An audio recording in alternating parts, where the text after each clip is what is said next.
ನಮಸ್ಕಾರ ವೀಕ್ಷಕರೇ, ನೀವು ನೋಡ್ತಿರುವುದು ನ್ಯೂಸ್4 ಕರ್ನಾಟಕ. ರಾಜ್ಯ ಸರ್ಕಾರ ಮತ್ತು ಸಾರಿಗೆ ನೌಕರರ ನಡುವಿನ ಸಂಘರ್ಷ ಮತ್ತೊಮ್ಮೆ ತೀವ್ರಗೊಂಡಿದೆ. ಸಾಲು ಸಾಲು ಸಂಧಾನ ಸಭೆಗಳು ನಡೆದರೂ ಯಾವುದೇ ನಿರ್ಧಾರಕ್ಕೆ ಬರದೆ ವಿಫಲವಾದ ಹಿನ್ನೆಲೆ ಸಾರಿಗೆ ನೌಕರರು ಮತ್ತೆ ಹೋರಾಟದ ಹಾದಿ ಹಿಡಿಯಲು ಮುಂದಾಗಿದ್ದಾರೆ.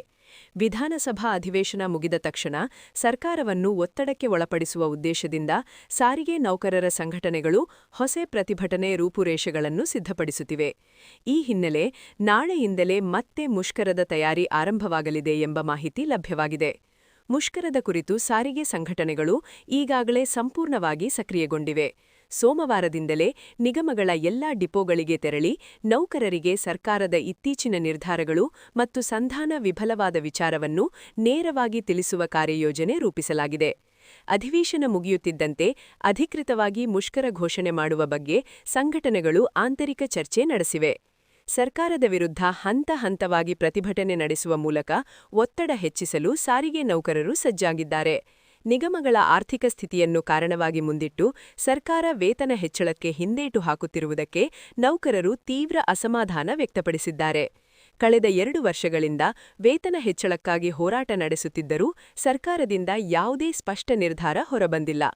ಇದೇ ಕಾರಣದಿಂದಾಗಿ ಮುಂದಿನ ದಿನಗಳಲ್ಲಿ ಬಸ್ ಸೇವೆ ಸಂಪೂರ್ಣ ಸ್ಥಗಿತಗೊಳ್ಳುವ ಮಟ್ಟಿಗೆ ಅನಿರ್ದಿಷ್ಟಾವಧಿ ಮುಷ್ಕರಕ್ಕೆ ಇಳಿಯುವ ಸಾಧ್ಯತೆಯಿದೆ ಎಂದು ಸಂಘಟನೆಗಳು ಎಚ್ಚರಿಕೆ ನೀಡಿವೆ. ಮುಷ್ಕರಕ್ಕೆ ಮುನ್ನ ಸಾರಿಗೆ ನೌಕರರು ಈಗಾಗಲೇ ಪೂರ್ವಸಿದ್ಧತೆ ಆರಂಭಿಸಿದ್ದಾರೆ. ನಾಳೆಯಿಂದ ಕರಪತ್ರಗಳನ್ನು ಹಂಚಿ ನೌಕರರಲ್ಲಿ ಜಾಗೃತಿ ಮೂಡಿಸಲಾಗುತ್ತದೆ. ಸಂಘಟನೆಗಳ ಮುಖಂಡರು ಖುದ್ದಾಗಿ ಡಿಪೋಗಳಿಗೆ ಭೇಟಿ ನೀಡಿ ನೌಕರರನ್ನು ಪ್ರತಿಭಟನೆಯಲ್ಲಿ ಭಾಗವಹಿಸಲು ಮನವೊಲಿಸುವ ಕಾರ್ಯ ನಡೆಸಲಿದ್ದಾರೆ.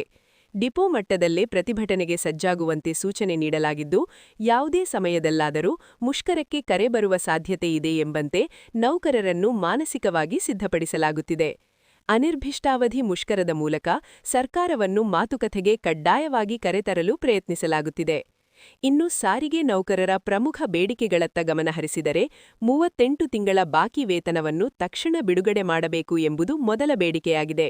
ಜೊತೆಗೆ ಸರ್ಕಾರಿ ನೌಕರರಿಗೆ ನೀಡುವ ವೇತನಕ್ಕೆ ಸಮಾನವಾದ ವೇತನವನ್ನು ಸಾರಿಗೆ ನೌಕರರಿಗೂ ಜಾರಿಗೊಳಿಸಬೇಕು ಎಂದು ಅವರು ಆಗ್ರಹಿಸುತ್ತಿದ್ದಾರೆ.